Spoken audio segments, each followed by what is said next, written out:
YouTube is messing with me and there's changes coming to the channel, so if you're interested in that, head to the video in the description and pinned comment. If you've already watched it, thank you very much. Let's head on to the video. The Human from the Dungeon, Chapter 102. Gali Marathi, Adventurer Level 15, Dwarf Calcuttian. Okay, do I got to be the one to ask this? Rebus asked in a whiny tone. What the fuck are we supposed to do against ghosts? The Western Wasters had been suffering from success ever since we reported back to the Venator's Bureau. We hadn't skimmed on the details, and the Bureau hadn't even investigated and confirmed what they could. This gave them the impression that they should give us all the strange jobs that other hunters couldn't quite figure out.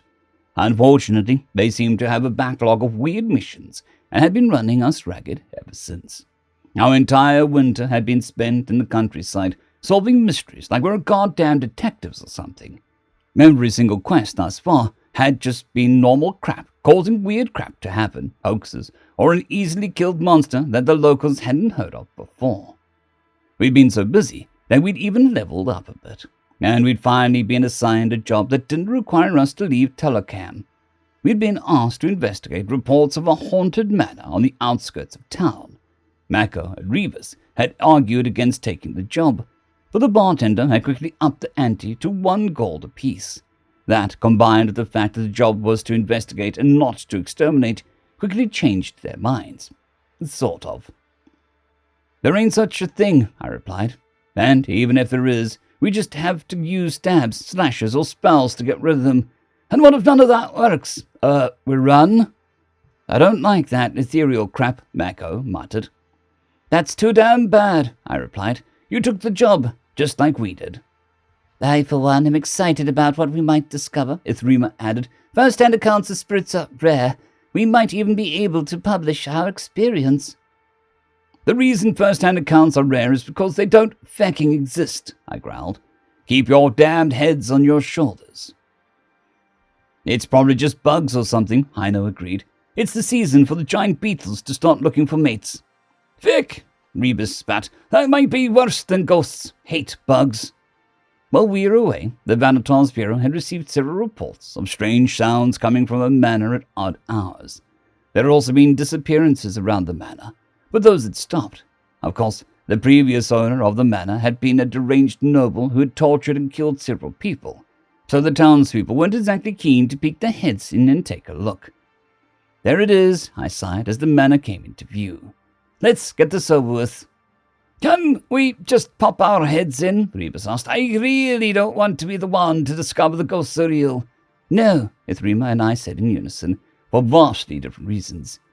Pecking witches, Rebus grumbled to himself. If I die, I'm going to haunt the hells out of you. I'll take that risk, I growled, 'cause ghosts aren't fecking real. Even from the outside, it was obvious that the manor was in a very dilapidated state.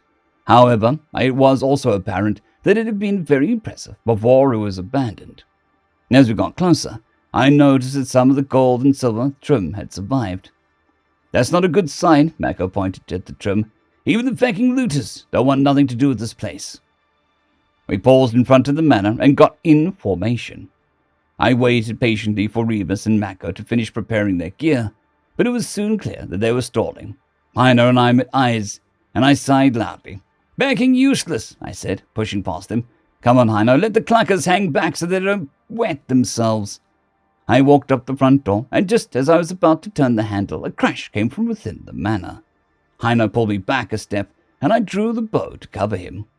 He slowly turned the handle, then flung the door open and ran inside. Ithrima and I followed close behind him, but Mako and Rebus had to run to catch up. The interior of the manor wasn't dark as it should have been. The hole in the ceiling played a large part in this, but the chandeliers lining the walls had been lit. We stepped further in, and I heard the scraping noise down one of the corridors. Who goes there? I shouted. Here's Camden, a voice said from the hall to our left. Who? Wait, customers? An excited plopping noise that I recognized as bare feet running on stone floor sounded in the hall. It was a very disarming sound, but I kept my bow raised. Suddenly, a massive back of bolt appeared from behind the corner. Customers, it said. Wait, weapons? Why weapons? Robbers? Holy shite, Rebus muttered from behind him. No way! We're not robbers, we're adventurers, I explained as the buckerbold hefted a pike 4 times my height. We were tasked with investigating the source of some odd sounds coming from this manor. Ah, makes sense, the buckerbold said. We's not opened yet, so customers would be weird. Robbers would be weird too, but you sure you's not robbers? What would there be to rob? Maka asked. Now, stall. We sell stuff, or going to do when we opened. Wait, who's we? I asked. Us kobolds, answer question, tiny one. Are you robbers or not? No. Oh, good. The buckerbold sighed in relief. Too many of you. Might have died. Good fight, though, probably. Undoubtedly, Mako said, eyeing the creature up and down. So, kobolds are turning this abandoned manor into a store? Yeah, we is. I should probably get the lord. He likes talking to adventurers. You wait here, yes? Sure, I said, lowering my bow and shrugging. The buckerbold nodded and ran back down the hallway. We stood silently for a moment digesting our discovery. Kobolds, opening a store in a dwarven town. Hey, Rebus said, breaking the silence after several moments. Do you think that these kobolds are the same ones that The pattering of several pairs of feet interrupted him.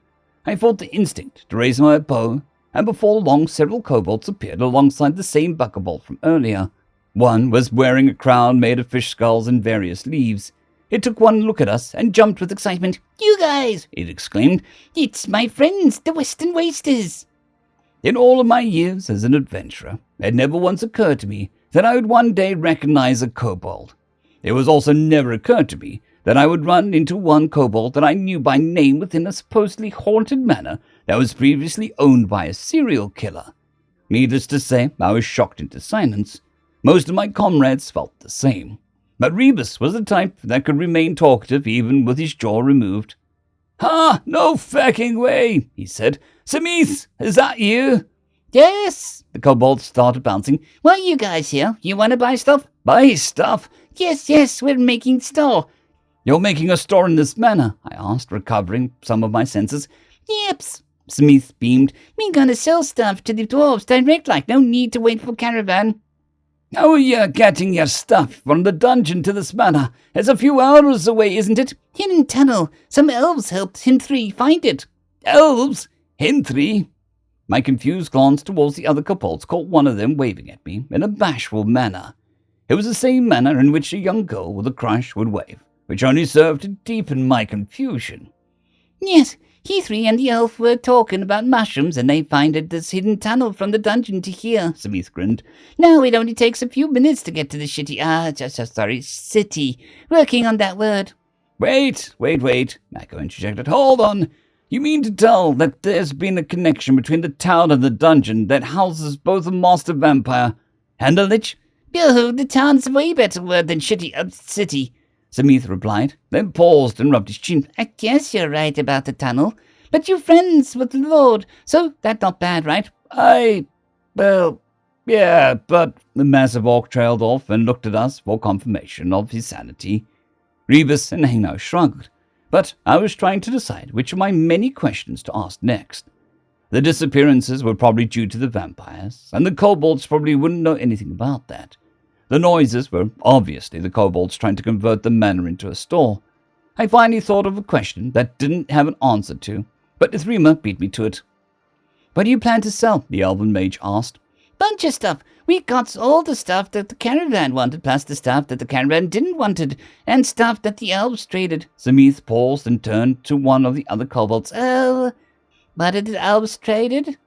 "The party of adventurers from the elvish lands exchanged coinage, and their caravans have been exchanging cloth, fur, and preserved foodstuffs, the lord," the other kobold explained. "I'm afraid we cannot exchange the foodstuffs, though." "Nice not." "They're quite delicious." "So?" "We are eating them far too quickly to sell them, the lord." "Ah, yeah. Okay." Samith turned back to us. "We also got weapons and handmade goods, baskets, bracelets, things like that." "By those above, you lot are going to open a general store in a haunted manor," Rebus sighed. "What's haunted mean?" "That word typically refers to a location that is a host to the undead, the lord," the other kobold answered. "Undead?" Smith cocked his head. "Like the lord, so our home is haunted." The other kobold trailed off, appearing to have an existential crisis for a moment. Yes, the Lord, I suppose our dungeon is technically haunted. There was the suckers too. They were undead, right? Yes, the Lord. If it helps, haunted usually means ghosts, Rebus explained. The kobolds, who had been giving each other looks of discomfort, turned to stare at Rebus in unison with their heads cocked. It happened precisely enough that it could have been mistaken for a military maneuver. Then the big buckerbolt sighed and shook his head. Ghosts are not real, tiny one, it said. Even hatchlings know that. Don't be mean, Catman, Smith scolded. He's just telling jokes that we don't get. He knows that ghosts not real, right, Rebus? You know ghosts not real, right? Tells me that you know ghosts are not real. Rebus stared at the kobolds and then glanced at us. When his eyes met mine, I grinned wider than I'd ever grinned in my life. His glance turned into a glare. I do not wish to discuss this matter any further, he grumbled. But you know they aren't. No further, Smith. Rebus, friend, people die all the time everywhere. Smith spread his hands.